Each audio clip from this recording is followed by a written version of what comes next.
Hello, Tim from Fair Play Now on the 21st of February 2022. Well, what a weekend it's been. And whilst some places continue to lift the restrictions, other places, well, not quite so much so. I've seen in various bits of news that Switzerland are lifting many of their remaining restrictions, and I even saw that Ardern down in New Zealand is talking about at least lifting some of their restrictions, probably no doubt down to the fact that she's thinking she has to, thanks to all of the sort of protests there. We moved to Australia and there's been massive sort of protests there as well. I see that there's been upwards of 2 million people on the streets there.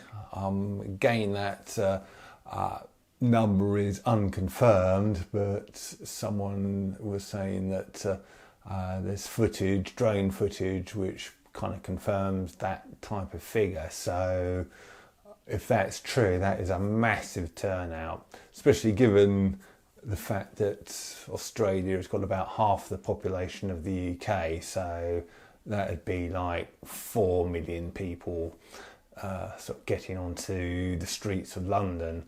Absolutely incredible. And well, just tonight, Johnson's been on saying how remaining restrictions are going to go. So the self-isolation requirements are going to go, and the testing is going to be no longer free. Not quite sure when that's going to come in. The requirement for self-isolation is going to be gone by the end of the week, apparently. But it's still unclear how long the free tests are going to remain for. But hopefully that will go. Although, of course, we've got the bedwetters who are saying, oh, it's far too early to be ending isolation and getting rid of free tests. Really? Far too early after 2 years? I mean, come on, it's been 2 years. We need to just draw a line under this and get on with the rest of our lives, quite frankly. And of course, we've got the situation in Canada, the ongoing situation there, where Trudeau just seems to be getting worse and worse and worse and worse, doesn't he? And he's freezing people's bank accounts, and he's sending in the heavies, sort of both relating to the scenes that we've seen on social media of police forces trampling innocent people just there kind of engaging in peaceful protests, including a woman, I think a disabled woman, and she was trampled. Some reports came in that she was killed by it, but others, and I think this is more likely to be true, is that she's basically okay, although no doubt highly traumatised. And then there's been all sorts of other police brutality there as well. And it's surely going to be Canada's Tiananmen Square moment, isn't it? These sort of images are just going to go round the world. Well, they've already gone round the world, of course. And it's all that's going to happen is more and more people are going to be woken up by the fact that Canada is just a total basket case of tyranny. Anyway, coming back to these bedwetters who just want the restrictions to carry on. I saw a little bit of a clip about, it was on LBC radio, and there was this woman ringing in to one of the presenters, one of the shows on that station, saying how she wants mandatory lockdowns when we've got the kind of weather we've had here in the UK over the last 2 or 3 days, where it's really windy and rainy, and she wants sort of mandatory lockdowns because of that. And this just shows how far we've kind of sunk in, in the grand scheme of things.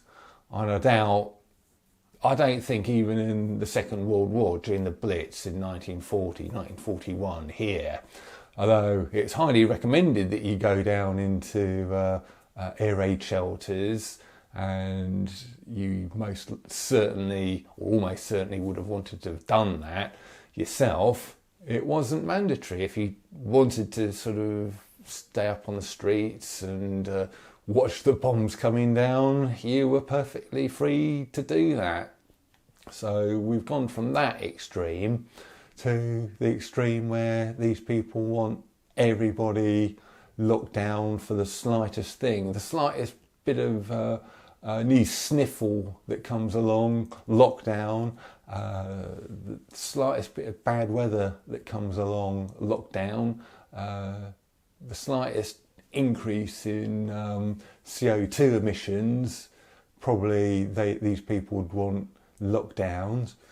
And it is just, and I just can't understand the mentality of these people who think they've got the right to impose tyranny upon everybody. Okay, if you're so afraid to go out your front door, please feel free to stay at home. That's your right to do so, and yeah, I respect that.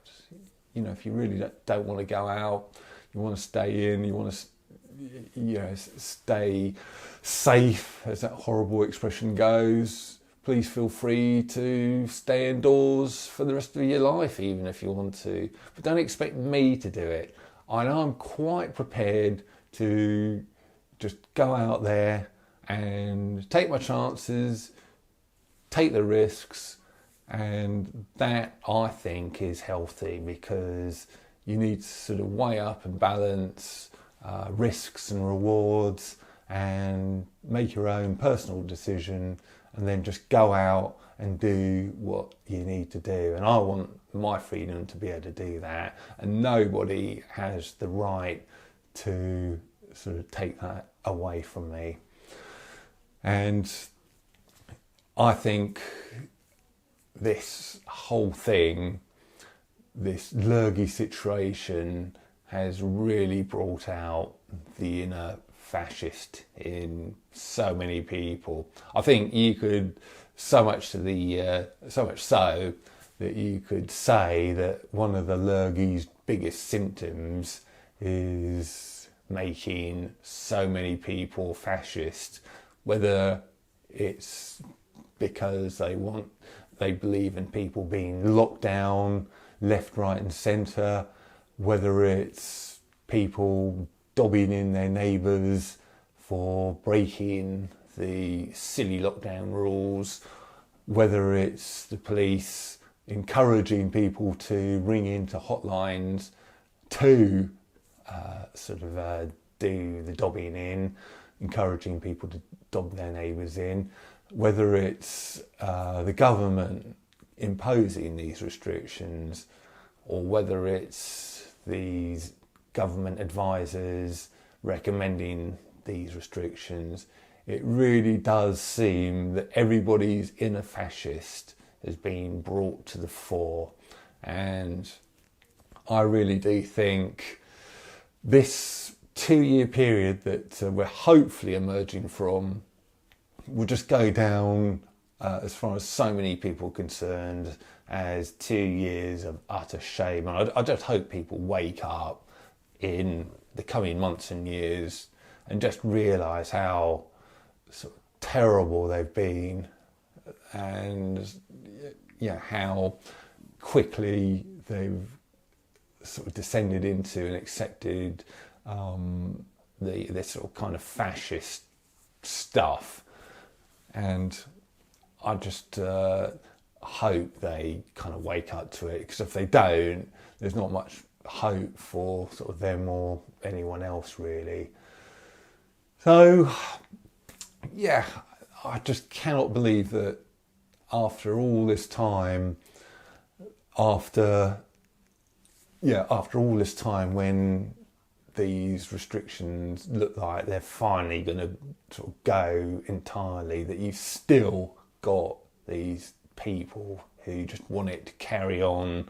And if given their, if they got their way, they just want this to carry on forever. Well, I've got news for you if you think like that. It ain't going to happen. Anyway, I've kind of rambled on here long enough for today. I'll leave it there. Tim from Fair Play Now. Thanks for watching.